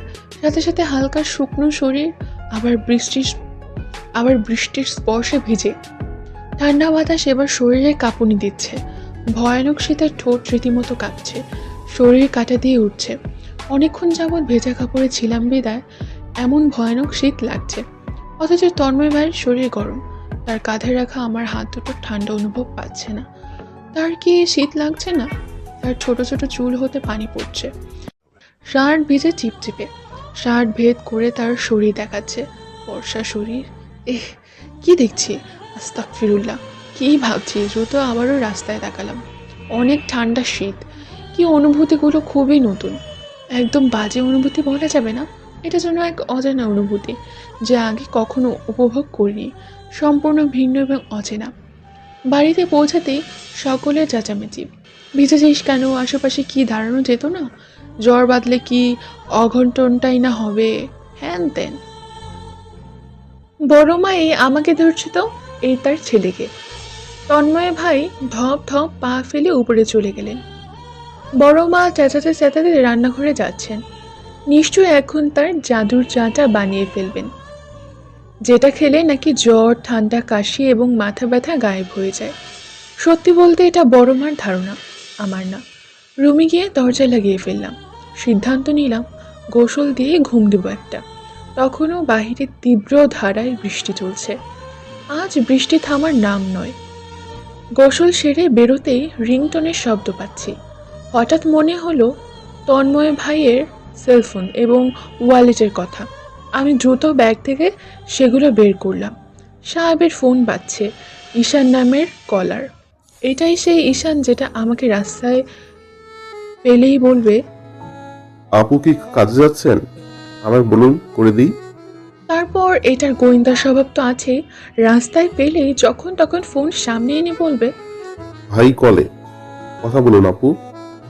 এত মধুর হাসি দিয়ে বলবে যেমন তার ভাই আমাকে মধুর স্বর শোনাবে। অসহ্য। কল আপনা আপনি কাটতেই চোখ গেল তার লক স্ক্রিনে। কিছুক্ষণের জন্য আমার চোখ দুটো ঝাপসা। এটা তো আজকের ছবিটি, যেখানে আমি হতবাক চোখে তার দিকে তাকিয়ে, আর সে আমার দিকে। তার হাত আমার কোমরে, সেটা স্পষ্ট দেখাচ্ছে। মাথাটা চক্কর দিয়ে উঠল। এই ছবিটি নিশ্চয়ই ভদ্রলোক তুলেছেন। কি লজ্জাজনক, এমন উদ্ভট ছবি সে এইভাবে দিয়ে রেখেছে। কেউ দেখলে কি ভাববে? নাউজুবিল্লাহ। আমার চোখ আবারও ছবিটির দিকে। তিনি এমন ছবি কেন রেখেছেন, তাও এইভাবে? ভয়ে আমার গলা শুকিয়ে আসছে, বুক ধুকপুক ধুকপুক করছে। ফোনটা দ্রুত বিদায় করতে হবে। দীপ্তকে ডেকে ওর হাত দিয়ে পাঠিয়ে দিলাম সেলফোন আর ওয়ালেট। ওনার আশপাশে যাওয়া যাবে না। কি অদ্ভুত, যদি বাড়ির কেউ দেখে ফেলে কি হবে? লজ্জায় আর ভয়ে আমি লাফ দিয়ে বিছানায় শরীর ছুঁতেই ঘুমে চোখ বুজে আসছে। আপাতত ঘুম বড্ড প্রয়োজন। কপালে পট্টি, মুখে থার্মোমিটার নিয়ে আমি বিছানায় আছোয়া। চেক আপ করে ডাক্তার আঙ্কেল চলে যাচ্ছেন, সাথে গেলেন চাচ্চু আর বাবা। বাকি সকলেই রুমেই উপস্থিত। না চাইতেও চোখ যাচ্ছে তন্ময় ভাইয়ের দিকে। সে রুমে ঢোকেনি, দরজার সামনে দাঁড়িয়ে। সাধারণত সে আমার রুমে আসে না, মনেও নেই সে শেষ কবে এসেছে আমার রুমে। আমার রুমে প্রবেশ করেছেন। রেস্টুরেন্টে তার স্পর্শ, আমাকে তার বাইকে ওঠানো, আমার আর তার ছবি ব্যবহার করা, কেমন অদ্ভুত লাগছে। সে কি আমায় না না, ভাবতেও শরীর শিরশির করছে। আমাকে আমাকে কিভাবে পছন্দ করবেন? হতেই পারে না। তাহলে তার এমন করার কারণ? রুবি আপু আছেন, কোথায় তার সাথে তো কখনো এমন করেননি। সে আমার বোনের চোখে দেখলে কি কোমরে স্পর্শ করতেন? এভাবে ধীর তীক্ষ্ণ দৃষ্টিতে তাকাতেন? ভাবনায় ছেদ পড়ল দীপ্তির কথায়। বলছি, অরু অপুর বিয়েটা জ্বরের সাথে দিয়ে দাও, তখন হয়তো জ্বরের কিছুটা মায়া হবে। আর আর 24 ঘন্টাই রইবে, কারণ তখন ওরু হবে জ্বরের একমাত্র সুন্দরী বউ, চোখে না হারাবে।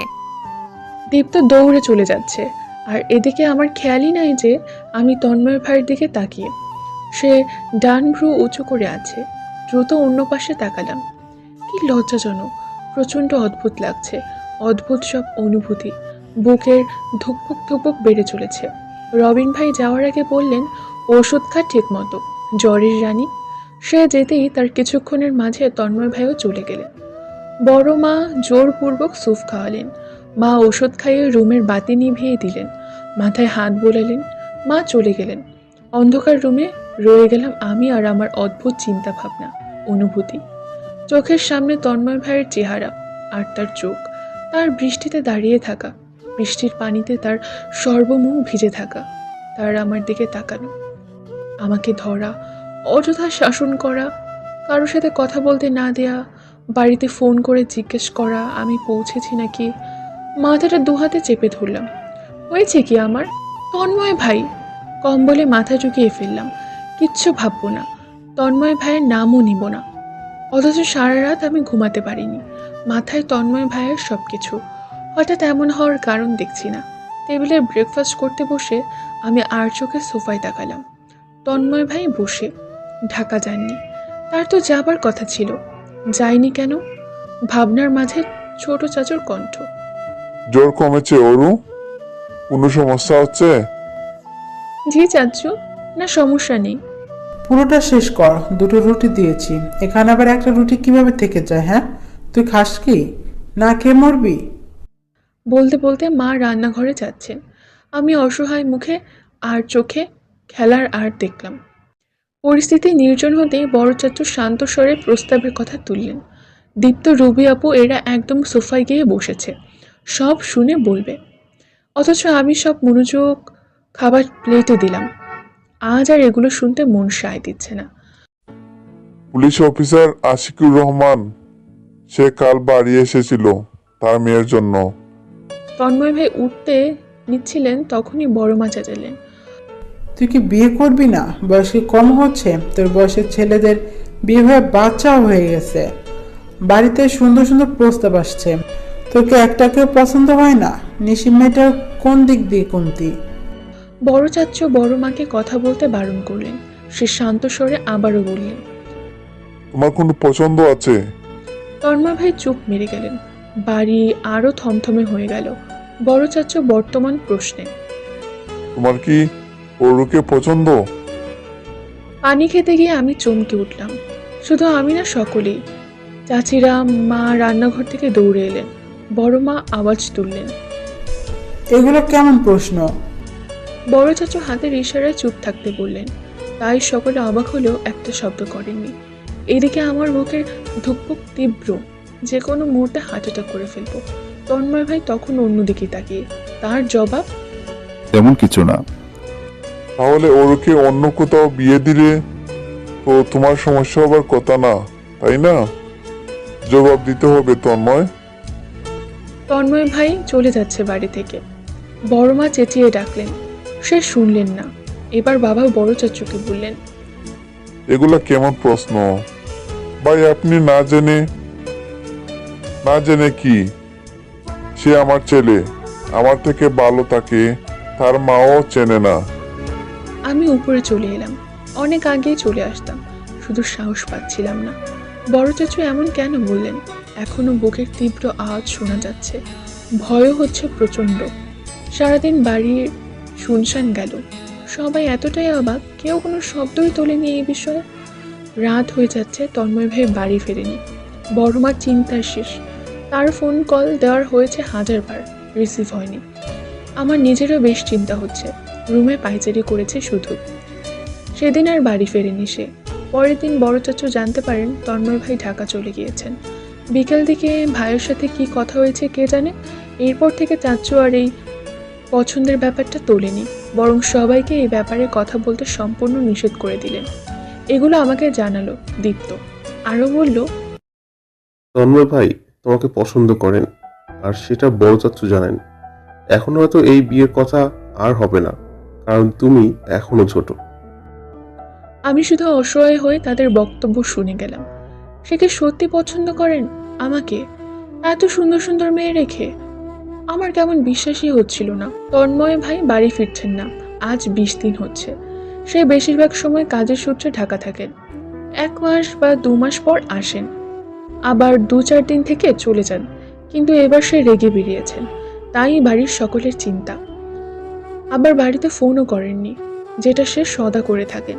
এদিকে বড় মা কেঁদে কেটে শেষ। তার কতটা কষ্ট হচ্ছে। বড় চাচা ভুলভাল কথা বলে ভাইকে রাগিয়েছেন। কলেজে গিয়ে সুমনার গোয়েন্দাগিরি। কিরে তন্ময় ভাই কই, এখনো ফিরেনি?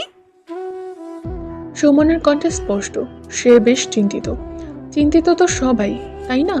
আমি আমতা আমতা করে বললাম, চলে আসবেন, চিন্তা করিস না। আসলে একটা কল দিস প্লিজ। হ্যাঁ, কথা তো দিয়েছি। এখন কল দিব নাকি শিওর না।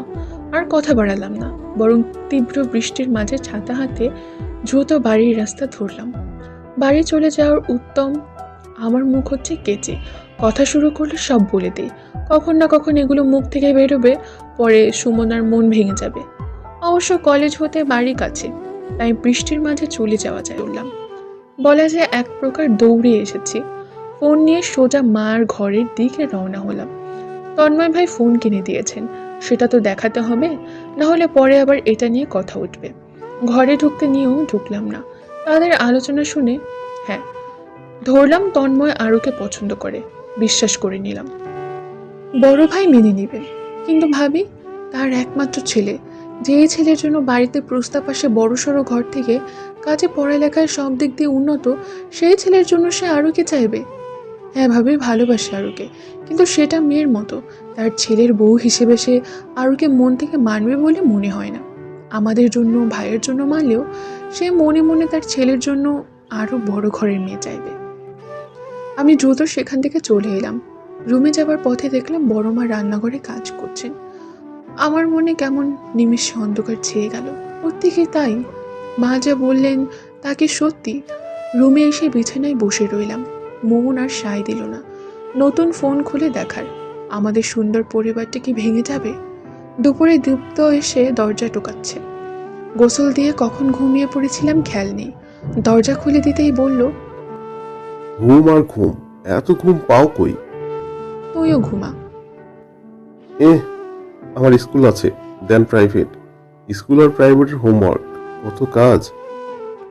আমি ওর ঝাঁকড়া চুলগুলো 2 হাতে ধরলাম, সযত্নে তা গুছিয়ে দিতে দিতে বললাম, বেবি ট্যাক্সি, 1 ঘন্টা ঘুমালে তোর পড়াশোনা কিচ্ছু হবে না, বরং আরো মন ফুরফুরে হবে। তুমি করো বন ফুরফুরে, আমার তো মন বহুত ফুরফুরা। বিয়ে খাবো তোমার আর তন্ময় ভাইয়ার। আহা। গাল দুটো আমার গরম হয়ে উঠেছে। কোনোভাবে জবাব দিলাম, অসভ্য, অযথা কথা বলবি না। অযথা কি? চাচ্চু বলেছেন তন্ময় ভাইয়ের ইঞ্জিনিয়ারিং শেষ হলেই বিয়ের কথা ভাববেন। ওয়াও, ভাইয়ার শেষ হতে মাত্র বছর, থিঙ্কা চিকা নাচ হবে। দীপ্ত ফোনে ওয়াইফাইয়ের পাসওয়ার্ড টাইপ করছে। নির্ঘাত এখন গেমস ডাউনলোড দেবে। আমি ফ্রেশ হতে গেলাম। ইস, আমার অর্ধেক ঘুম সম্পূর্ণ না হলে মাথা ধরে। এই যে আপাতত মাথা ঘুরছে। কোনোভাবে ফ্রেশ হয়ে ঘুম চোখ নিয়ে বেরোলাম। দীপ্ত তাড়া লাগালো, চলো, এতে ডাকছেন। নিচে নেমে সর্বপ্রথম চোখ গেল সুমনার দিক। এ কখন আসলো? মেয়েটা পাগল হয়ে গেছে। অযথা আমাকে দেখতেই বললেন, বস সরু, দ্রুত খেয়ে শেষ কর। আজ আমার সাথে শপিং এ যাচ্ছিস, রুবিও যাবে। আইরিনের জন্মদিন পার্টি তন্ময় ভাইয়াকে জোরপূর্বক এনেছেন, একদম মিস দেওয়া যাবে না। আচ্ছা, আইরিন হচ্ছে তন্ময় ভাইয়ের মামাতো বোন। খুবই ভদ্র। কয়েক মাস আগে এসেছিল। খুবই বনে ওর আর আমার আর রুবি আপুর সাথে। দীপ্ত আর ও তো লেগেই থাকে, দুজন দুজনের দুশ্মন জানে। আমি আর চোখে তাকালাম, তন্ময় ভাই খাচ্ছেন, এদিক সেদিক তাকাচ্ছেন না।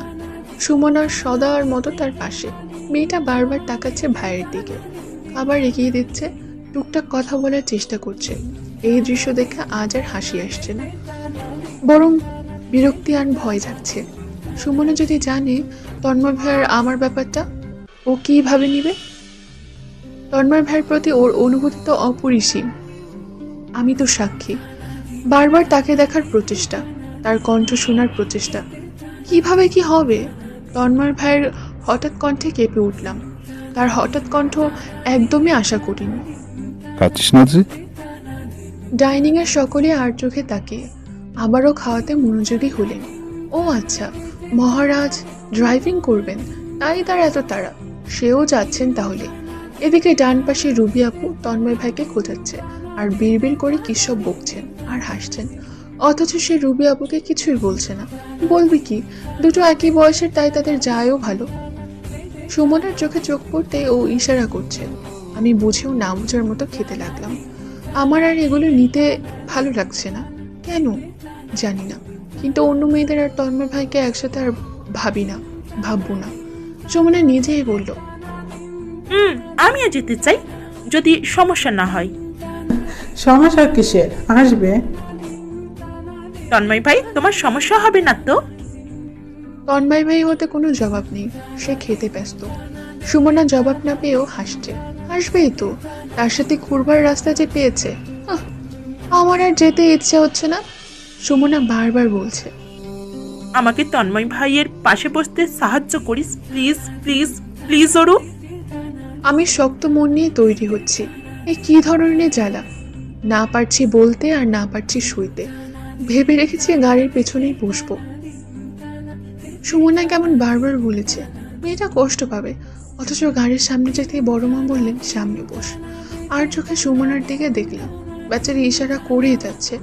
আমি ইনিয়ে মিনিয়ে বললাম, বড় মা, মাথা প্রচন্ড ধরেছে, ভাবলাম তোমার কাঁধে মাথা রেখে যাব। বড় মার মন গলে গেল। আচ্ছা, তাহলে রুবি যা, তন্ময়ের পাশে বস। সুমনাকে রাস্তা না দিয়ে রবি তন্ময় ভাইয়ের পাশে বসলেন। কি আর করার, সুমনা ভাঙা মন নিয়ে পেছনে বসলো। আমি বড় মার কাঁধে মাথা রেখে চোখ বুজে। ওদিকে রবি আপু তন্ময় ভাইয়ের ক্লাস নিচ্ছেন। বিয়ে বিয়ে পাচ্ছে আমাদের তন্ময়ের। সুমনা, জানো কি হয়েছে? আমার হ্যান্ডসাম ভাইয়ের জন্য আবারও প্রস্তাব এসেছে, তাও অফিসারের মেয়ে। বলেই হাসতে লাগলো। আর চোখে দেখলাম সুমনার মুখ একটুখানি। আমি ভাবছিলাম আবার বেশি না বলে ফেলে রবি আপু। এদিকে এতক্ষণ পর মহারাজা কথা বললেন। ধাক্কা দিয়ে ফেলে দিয়ে চলে যাব। বড় মা আছেন, তোর কল্লাটা চিপে দিবে। এবার সবাই হাসছেন তন্ময় ভাই বাদে। খরচ শপিংয়ে আমি বড় মার সাথে হাঁটছি, রবি আপু পাশে, তন্ময় ভাই পেছনে, তো সুমনা আপু পেছন পেছন। দেখা গেল বড় মা প্রথমে বাড়ির বাচ্চাদের জন্য শপিং করলেন। 5-6টা ড্রেস নেওয়া হয়েছে বাচ্চাদের ক্ষেত্রে, সাথে দীপ্তের জন্য। এখন বড়দের জন্য কেনাকাটা বাকি। বড় মা বললেন, তোরা কি নিবি, পছন্দ করছিস না যে? বড় মা রবি আপুকে ড্রেস নিয়ে দিলেন পছন্দের। আমি না করে দিলাম। আমাকে দিলে সুমনার কি হবে? বারবার বলার পরও কিছুই নিলাম না। বড়দের জন্য কেনার ক্ষেত্রে অন্যদিকে যেতে হচ্ছে, বাধ্য মেয়ের মতো তার পিছু যাচ্ছি। কামিজ কালেকশনের দোকানে গলা আমার শুকিয়ে কাট, পছন্দ কর। হাজার কষ্টে আওয়াজ বের করলাম, লাগবে না। সে আর কিচ্ছু জিজ্ঞেস করেননি, বরং নিজেই কিছু কামিজ দেখাতে বললেন। পাশে আরও কাস্টমার এসেছে, খেয়াল করতেই সে আমার বাহু ধরে তার দিকে টেনে নিলেন। কাঁধ হতে আর হাত নামাননি, সেভাবেই ড্রেস পছন্দ করছিলেন। আমি শুধু আর চোখে তার দিকে তাকাচ্ছিলাম। বুকের মাঝে তীব্র ঝড় বয়ে যাচ্ছে তার অজান্তেই। ফিরবার পথে সুমনা ভাইয়ের পাশে আগে বসেছে। মেয়েটা। রবি আপু আমার দিকে চোখ রাগাচ্ছেন। আমি কি করলাম? সে সুমনাকে তেমন পছন্দ করেন না, তার উপর যেভাবে তন্ময় ভাইয়ের পাশ হতে নড়ছে না। আবার মধ্য রাস্তায় সুমনা আইসক্রিমের শর তুলল। তন্ময় ভাই সকলের জন্য আনলেন। এদিকে বাড়ি ফিরতেই রুবি আপু আমাকে তার রুমে টেনে নিয়ে গেলেন। তুই জানিস না তন্ময় কেমন? ও কথা বলে না, বললে খেয়ে দিবে। সুমনা কিরকম করছিল দেখেছিস? তুই কিভাবে ওকে সুযোগ দিস তন্ময়ের পাশে থাকার?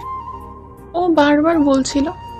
ও বলেই হচ্ছে তুই তন্ময়ের হাতে থাপ্পড় খেয়ে সোজা হবি, দেখে নিস। হুম, এখন সব আমার দোষ। সকলেই ড্রয়িং রুমে উপস্থিত। বড় চাচ্চু বলছেন, কাজ আছে আমার, যেতে পারবো না। তন্ময় আর রবিন যাবে সাথে, বাকি বাচ্চাদের নিয়ে যাও। আপনার যখন সময় হয়, আপনার সময় হয় না, আপনার ছেলেরও সময় হয় না। দিন দুনিয়ার অজুহাত দেখে রাজি করাতে হয় এক একজনকে।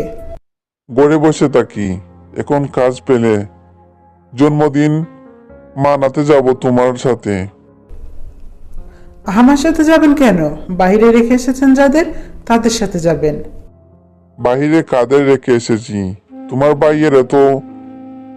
ভাইয়ের মতো ভেবে রেখেছো নাকি একটা করে রেখে বাইরে আর 2-4টা বিয়ে করব? আমার পরিবার নিয়ে কথা তুলবেন না। থমথমে পরিবেশে শুধু চাচ্চু আর বড় মার আওয়াজ। তন্ময় ভাই ছাড়া বাড়ির সকলে উপস্থিত, অথচ কেউই শব্দ করছেন না, বরং চুপচাপ শুনছেন। বড় চাচ্চুর কথা বলতে নিচ্ছিলেন, মুহূর্তে তন্ময় ভাই হাজির। সে ফোনে কথা বলতে বলতে আসছেন। হ্যাঁ আসবো, এখনো বেরোনি, বেরোবো। তৈরি হতে যাও, সময় নেই। ব্যাস, সে তার রূপ দিলেন। সমস্যার কি? যাবে যেতে চাইলে এখনই তৈরি হতে হবে, তাহলে সন্ধ্যার আগে বেরোতে হবে। সুমনা আমার পিছু হতে হেসে ফেলল। সুন্দর চেহারা, তার মিষ্টি হাসি ফুটে উঠেছে। ধন্যবাদ বড় মা, সকলে তৈরি আমরা। আপাতত শুধু সুমনার বাকি। আমি তৈরি থাকায় গাড়ির সামনে চলে আসলাম। তন্ময় ভাই, রবিন ভাই, দীপ্ত আর রবি আপু দাঁড়িয়ে ফোন দিয়ে কথা বলছেন। আপাতত শুধু সুমনার বড় মা আসলেই হবে। দুটো গাড়ি বের করেছেন, নিশ্চয় একটা তন্ময় ভাই আরেকটা রবিন ভাইয়ের চালাবেন। ভাবলাম দ্রুত রবিন ভাইয়ের গাড়িতে বসে পড়ি। সাধারণত ব্ল্যাকটা রবিন ভাই ব্যবহার করেন, তো আমি কানে ইয়ারফোন গুছতে গুছতে পেছনে আলগোছে বসে পড়লাম। পরপর রবি আপু আর দীপ্তও বসলো পাশে, কান থেকে ইয়ারফোন খুলে ফেললো। এদের নিয়ে শান্তি নেই পৃথিবীতে। রবি আপু গাড়ির জানালা খুলে রবিন ভাইকে ডাকলেন। ভাইয়া, তুই বড় মার সুমনাকে নিয়ে আয়। দীপ্ত লক্ষ্মী বাচ্চার মতো সামনে বসলো। তখনই সুমনা আর বড় মা বেরিয়েছেন। সুমনা দ্রুত দৌড়ে এসে বলছে, আমি ওদের সঙ্গে যাব। দীপ্ত আমার ফোনে গেমস খেলছে আর চোখে তাকালো। মনে হয় সুমনা আপু তন্ময় ভাইকে পছন্দ করেন। তন্ময় ভাই তন্ময়ের সাথে সাথে হাঁটছে, কথা বলছে, আর তুই? তোর না ওর সাথে থাকার কথা, তোর হবু জামাই, অথচ তুই। অনুভূতি আর লজ্জা মিশ্রিত কণ্ঠে বললাম, আমি কি করব? মানে তুই ওরে বলবি না তোদের ব্যাপারে? বেশি কিছু না, তন্ময়ের ফোনের লক স্ক্রিন দেখিয়ে দিস, বুঝে যাবে। তারপরও যদি না শোধরাই তো এমন অপমান করব যে। থামো, ও জানি না বিধায় এমন করছে। আর ও সত্যি তন্ময় ভাইকে খুব পছন্দ করে। কি সুন্দর, তো ওর সাথে বিয়েটা দিয়ে দে তন্ময়ের। আমি বড়সড় চোখ করে তাকালাম। কি জবাব দেস না কেন? থাপ্পড় একটা দিয়ে কান ঝালাফালা করে ফেলবো। কথাটা বলে রবি আপু চেঁচালেন। তন্ময় ভাই আসলেন। চুন্নি মিথ্যা বলছে, ওরু আপু তেমন কিছুই বলেনি। ও উল্টো ওরু আপুকে শেখাচ্ছে কিভাবে তোমার পাশে থাকা প্রয়োজনীয়। তখন রবি আপুর মুখ দেখার মতো ছিল। ভয়ঙ্কর তীক্ষ্ণ দৃষ্টি নিক্ষেপ করলেন দীপ্তর দিক। এরা এখানে এসেও থামছে না। অবশ্য আমি বেশ লজ্জা পেলাম। কি ভাববেন এখন? অথচ তন্ময় ভাইয়ের জবাব ছিল, ও কি ফিটার খায়? অন্যদের বুঝতে হবে কেন? কথাটা বলি ইশারা করলেন ভেতরে যেতে, আর সে চলে গেলেন। কথা বলতে বলছেন, কে এটাকে? শয়তান। আরিফ তন্ময় ভাইয়ের বড় মামার বড় সন্তান। এর সাথে কথা আমার ইহকালেও হয়নি, কখনো চোখেই পড়েনি। পড়বে কিভাবে? আমার অর্ধেক বয়স গিয়েছে তন্ময় ভাইকে বকতে বকতে। আশপাশ পর্যবেক্ষণ করার সময় কোথায় পেলাম, যখন জন্মদিনের কেক কাটা হলো, তখনও তন্ময় ভাই নিচে নামেননি। সেখান থেকে কেক কাটার জন্য বললেন। আইরিন জানে সে আসবে না, তাই অনুরোধ তেমন করেননি, বরং নিজে গিয়ে খাইয়েছে, আবার খেয়েছে। এখানে আমি ভাবছি কখন এই বিভ্রান্তিকর পরিস্থিতি থেকে মুক্তি পাবো। রবি আপু অবশ্য এনজয় করছে, আমারই ভালো লাগছে না। লাগবে কিভাবে? কেউ তাকিয়ে থাকলে নিজেকে নিয়ে ফুর্তি করা যায়? আমার তো মনে হয় না। অস্বস্তিকর চাপে আমি শুধু দাঁড়িয়ে হেসেছি। কিছুক্ষণের মাঝে বড় মা আসতেন, সকলকে আলাদা নিলেন ভেতরের ডাইনিংয়ে। রুবি আপু, রবিন ভাইয়া, সুমনা, দীপ্ত আমাদের একাই বসিয়েছেন। সুমনা প্রশ্ন করল, তন্ময় ভাইয়া, সে ডিনার করবে না? ওর কথা বলেও না, ডেকে এসেছি, খাবে না। কি আবর্জনা খাচ্ছে কখন থেকে। খাওয়া শুরু থেকে শেষ হয়েছে, বেশ কিছুক্ষণ রেস্ট নেওয়া হলো। আপাতত যাবার পালা। কখন বেরোবো সেই চিন্তায় মাথাটা ভার। খুবই ক্লান্ত লাগছে, ঘুমাবার জন্য চোখ লাফাচ্ছে। বাড়ি গিয়ে আগে হবে এক ঘুম, তারপর অন্য কিছু। যাবার পথে তন্ময় ভাইয়ের নানু বাড়ি। কেউই যেতে দেবে না। এত ঝামেলা যাকে নিয়ে, তার মাথা ব্যথা নিয়ে একদম শান্ত। অথচ সুমনা তো তার জন্যই এমন করছে। তার দায়িত্ব নেই? কপালটা শেষ। এত তাড়াহুড়া করতে গিয়ে বলেছে আমাকে গাড়িতে দ্রুত বসতে গিয়ে কপালটা শেষ করে দিলাম। গাড়িতে বসে আমার পাশে যে একজন ব্যক্তি রয়েছে তা বোঝার প্রশ্নই আসছে না। থাক, তার মুখ না খোলাটাই শ্রেয়। সে মুখ খুলে শুধু কথা শোনান, ভালো কিছু তো আদৌ বলেন না। তার ফোন বেজে উঠছে। সে কি শ্রবণ শক্তি ক্ষতিগ্রস্ত? শোনেন না তার ফোন বাজছে? এভাবেই মানুষদের হয়রানি করেন বুঝি? হঠাৎ সে তার বাজতে থাকা সেলফোন আমার দিকে এগিয়ে দিলেন। কল রিসিভ কর। আমি? সে জবাব দিচ্ছেন না। এর আবার কি সমস্যা হচ্ছে? আমাকে হেনস্থা না করলে কি দিন কাটে না? আপনার কল আমি রিসিভ করব? তার চোখের চাহনি দেখে ফোন নিলাম হাতে। কলার আইডির নাম সেভ করা না, তার মানে আননোন। রিসিভ করলাম। এক মেয়েলি কণ্ঠ। সালাম জানালাম, আসসালামু আলাইকুম। হু আর ইউ? মেয়ের ধমক শুনে বড় বড় চোখ করে তন্ময় ভাইয়ের দিকে তাকালাম। সে গাড়ি ড্রাইভিংয়ে ব্যস্ত। কি কথা বলবো, কি বলবো আমি? তন্ময় ভাইয়ের বোন বলতে গিয়ে থেমে গেলাম। তন্ময় ভাই গাড়ি থামিয়ে দিয়েছেন, তারপর সিটে হাত দ্বারা ভর দিয়ে আমার দিকে ফিরলেন। এবার কথা বলার ক্ষমতা 0% আমার। সাথে শান্ত স্বরে বললেন, ডিস্টার্ব করে talk to her like you are my fiancée.